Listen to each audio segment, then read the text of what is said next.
Breaking down Florida's condo crisis. Is it a crisis? Kind of is. Today, we're diving into a topic that's been making waves around the Florida real estate market. New laws affecting condo sales and pricing, especially here in Florida. First, let's talk about how we got here. It all started with the tragic collapse in June of 2021 with the Champlain Towers in Surfside, Florida. This devastating event led not only to a profound loss of life, but also sparked a critical examination of the safety and structural integrity of condo buildings across the state. Let a purchaser beware, for they ought not be ignorant of the nature of the property which they are buying from another party. In response, Florida enacted new legislation aimed at preventing such a tragedy from happening again. These laws mandate stricter building inspection, reserve studies, and more transparent reporting from condo associations. It is important to note not all condos and condo buildings are impacted. For example, condo buildings that are under 3 stories. So what's happening now? Condo associations are required to conduct thorough engineering inspections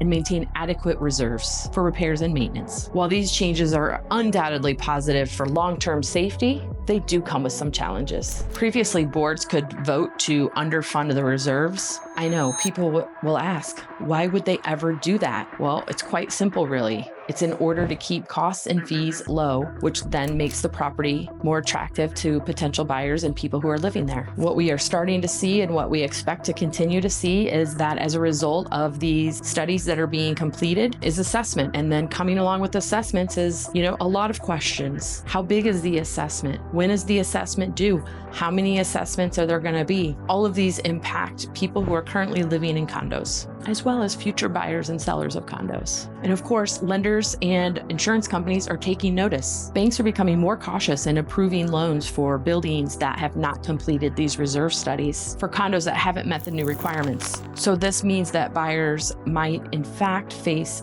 stricter lending requirements and even possibly higher interest rates. And insurance companies are also reassessing risks, in many cases resulting in higher premiums for these buildings. In some cases, lenders won't lend at all on some of these buildings. So you definitely want to work with a team and an experienced agent who've got resources in their pocket to not only make sure that you're aware of all the contingencies that come within contracts and the contract requirements and options that we have here for protection, but also have resources that might be able to provide other opportunities when you're purchasing a condo. Engineering reports are now more critical than ever. These detailed inspections are assessing the structural integrity of the buildings, identifying any necessary repairs, and these findings can significantly impact a building's value along with the association's financial obligation. Is there an extra disclosure in our contract? Surprisingly, no, not at this point. Now, disclosure is required for the condo association and if they've had any of these studies done, but there's not something specific that at this point has been required as far as being in writing within our contract. I expect that to change at the next contract and forms update.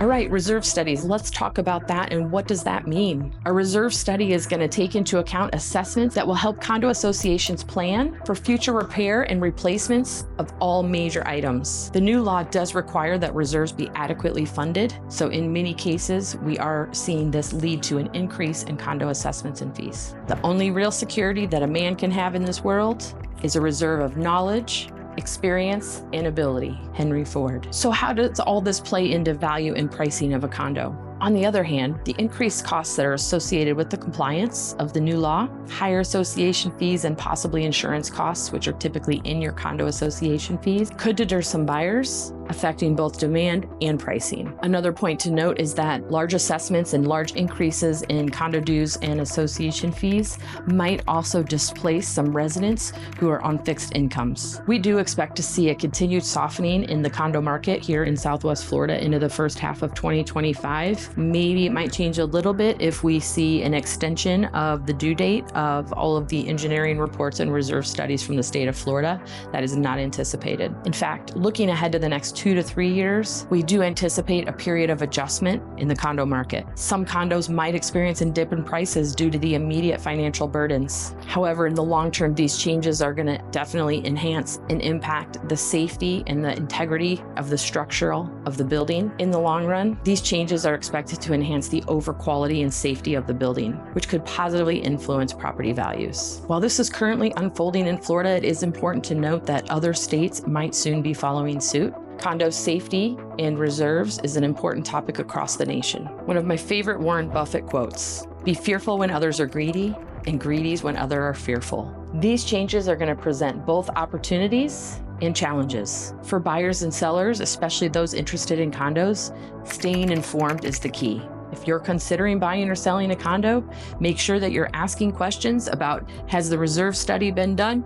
Is the engineering report complete? And how is the building handling the new law changes that have been implemented here in Florida? Had you heard of the condo changes and the new legislation that was put into place here in Florida? Are there questions that we didn't cover in this video today? Please put them in the box below so we can be sure and answer those for you. If you like this video, please give us a thumbs up, share it with your friends, and of course, subscribe to our channel. You can always reach us directly at 239-776-6872. You can find us on social media, and we want to know, what questions do you have that we can help with, whether it's about condos, moving to Florida, living in Florida, needing people to help you do projects on your home, or moving anywhere else in the country. We want to help you live joy.